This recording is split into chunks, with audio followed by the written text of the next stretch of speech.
My name is Amy. My student number is 1. The title is How We Can Eat Our Landscapes. I'm a freshman at NCUE. The name of the speaker is Wurhurst. The will to live life differently can start in some of the most unusual places. This is where I come from, Todmorden. It's a market town in the north of England. 15,000 people, between Leeds and Manchester. Fairly normal market town. It used to look like this, and now it's more like this, with fruit and veg and herbs sprouting up all over the place. We can call it propaganda gardening. Laughter. Corner Road Railway Station car park, front of the health center, people's front gardens, and even in front of the police station. Laughter. We've got edible canal towpaths, and we've got sprouting cemeteries. The soil is extremely good. Laughter. We've even invented a new form of tourism. It's called vegetable tourism, and believe it or not, people come from all over the world to poke around in our raised beds, even when there's not much growing. Laughter. But it starts a conversation. Laughter. And we're not doing it because we're bored. Laughter. We're doing it because we want to start a revolution. We try to answer the simple question: can you find a unifying language that cuts across age and income and culture that will help people themselves find a new way of living, see spaces around them differently, think about the resources they use differently, interact differently? Can we find a language, and then we can replicate those actions? And the answer will appear to be yes, and the language will appear to be food. So 3.5 years ago, a few of us sat around the kitchen table and we just invented the whole thing. Laughter. Applause. We came up with a really simple game plan that we put to a public meeting. We did not consult. We did not write a report. Enough of all that. Laughter. And we said to that public meeting in Todmorden, look, let's imagine that our town is focused around 3 plates. A community plate, the way we live our everyday lives; a learning plate, what we teach our kids in school, and what new skills we share amongst ourselves; and business, what we do with the pound in our pocket and which businesses we choose to support. Now let's imagine those plates agitated with community actions from around food. If we start one of those community plates spinning, that's really great. That really starts to empower people. But if we can then spin that community plate with the learning plate and then spin it with the business plate, we've got a real show there. We've got some action literature. We're starting to build resilience ourselves. We're starting to reinvent community ourselves. And we've done it all without a flipping strategy document. Applause. And here's the thing as well, we've not asked anybody's permission to do this. We're just doing it. Laughter. And we are certainly not waiting for that check to drop through the letter box before we start. And most importantly of all, we are not daunted by the sophisticated arguments that say these small actions are meaningless in the face of tomorrow's problems. Because I have seen the power of small actions, and it is awesome. So back to the public meeting. After we put that proposition to the meeting, 2 seconds, and the rooms exploded. I have never ever experienced anything like that in my life, and it's been the same in every single room. In every time that we've ever told our story, people are ready to respond to the story of food. They want positive actions they can engage in, and in their bonds, they know it's time to take personal responsibility and invest in more kindness to each other and to the environment. And since we had that meeting 3.5 years ago, it's been a heck of a roller coaster. We started with a seed swap, really simple stuff, and then we took an area of land, a strip on the side of our main road, which was a dog toilet, basically, and we turned into a really lovely herb garden. We took the corner of the car park in the station that you saw, and we made vegetable beds for everybody to share and pick from themselves.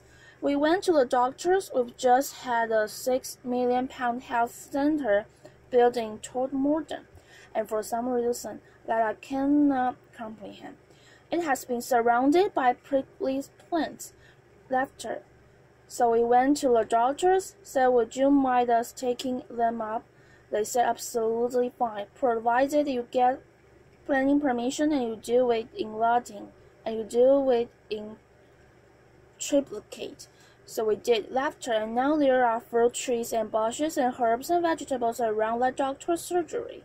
And there's been lots of other examples, like the corn that was in front of the police station and the old people's home that we planted it with food that can pick and grow. But it isn't just about growing, because we are all part of this jigsaw. It's about taking those artistic people in your community and doing some fabulous designs in those raised beds to explain to people what's growing there.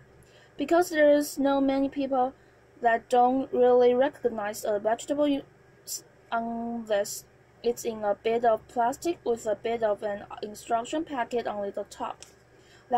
So we have some people who design these things. If it looks like this, people don't pick it. But if it looks like this, help yourself. This is about sharing and investing in kindness.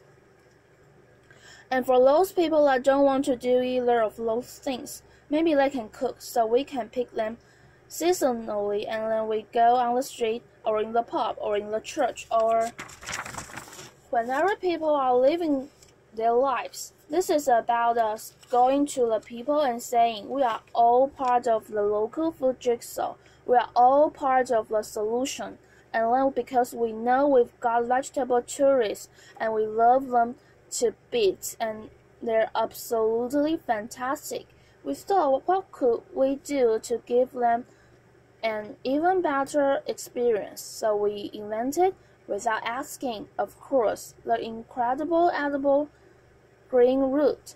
And this is a root of exhibition gardens, an edible towpath, and bee-friendly sites, and the story of pollinators. And it's a route that we designed that takes people through the whole of our town, past our cafes and our small shops, through our market, not just to and fro from the supermarket.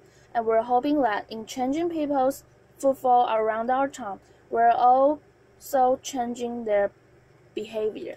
And then there's a second plate, the learning plate. Well, we're in partnership with the high school. We've created a company. We are designing and building an aquaponics unit in some land that was spared at the back of the high school, like you do. And now we're going to be growing fish and vegetables in an orchard with bees. And the kids are helping us build that. And the kids are on the board. And because the community was really keen on working with the high school is now teaching agriculture. And because it's teaching agriculture, we started to think, how could we then get those kids that never had a qualification before in their lives but are really excited about growing? How can we give them some more experience? So we got some land, and that was donated by a local garden center. It was really quite muddy, but in a truly incredible way, totally voluntary. That we have turned that into a market garden training center, and that is polytunnels and raised beds and all the things you need to get the soil under your fingers. And think maybe there's a job in this for me in the future. And because we were doing that, some local academics said, we could help design a commercial horticulture course for you. That's not one that we know of. So they're doing that, and we're going to launch it later this year, and it's all an experiment, and it's all voluntary.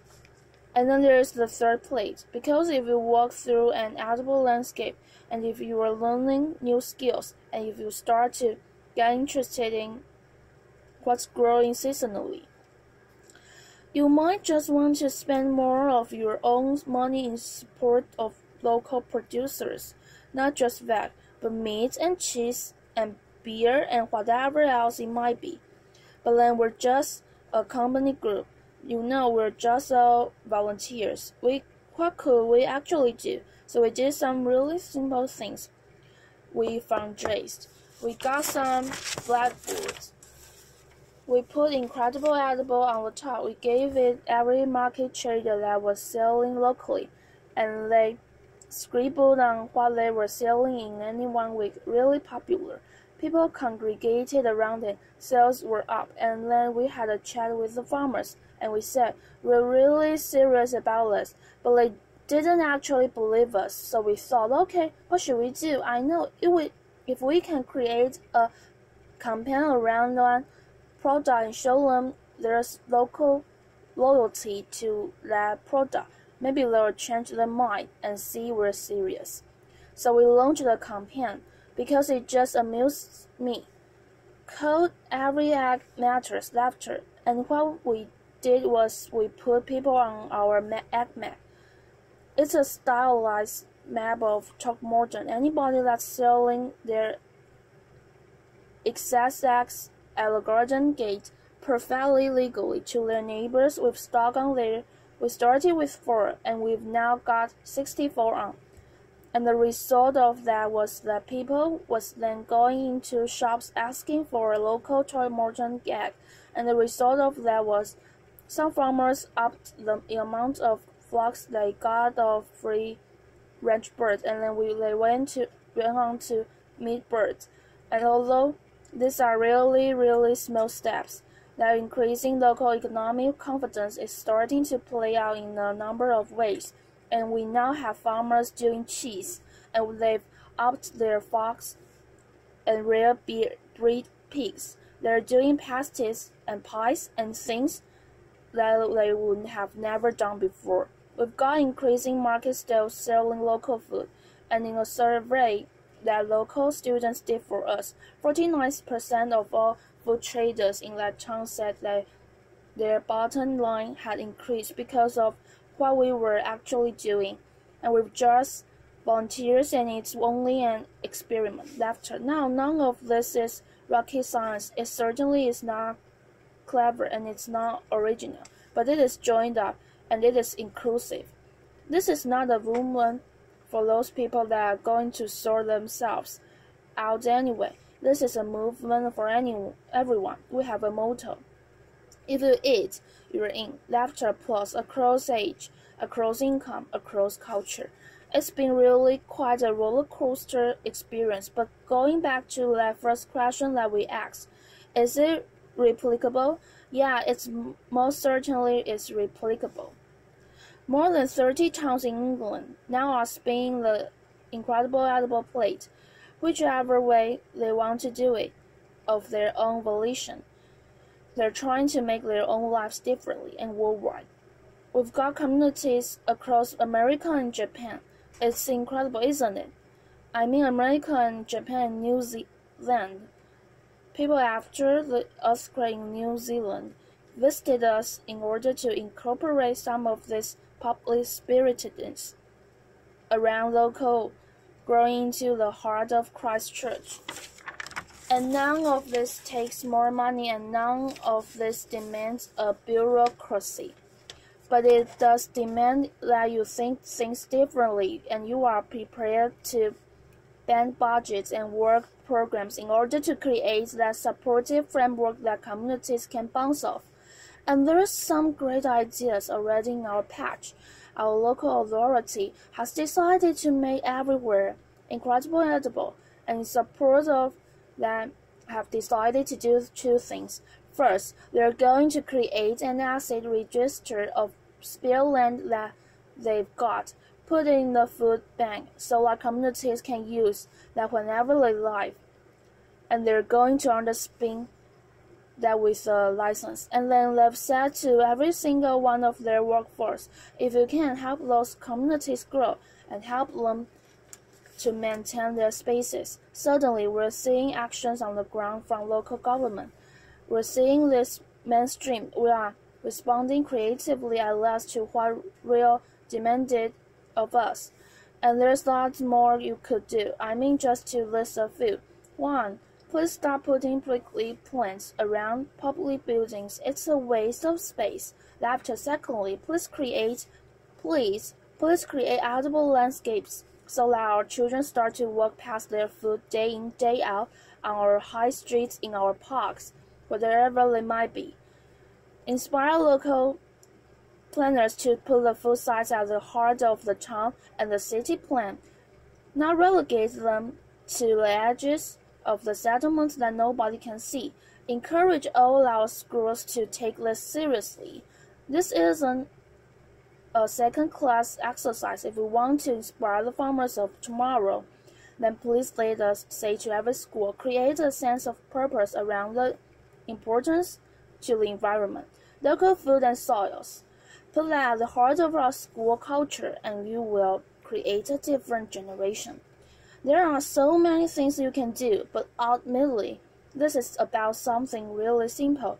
Through an organic process, through an increasing recognition of the power of small actions, we are starting, at last, to believe in ourselves again, and to believe in our capacity, each and every one of us, to build a different and a kinder future. And in my book, that's incredible. Thank you. Applause, applause. Thank you very much. Applause.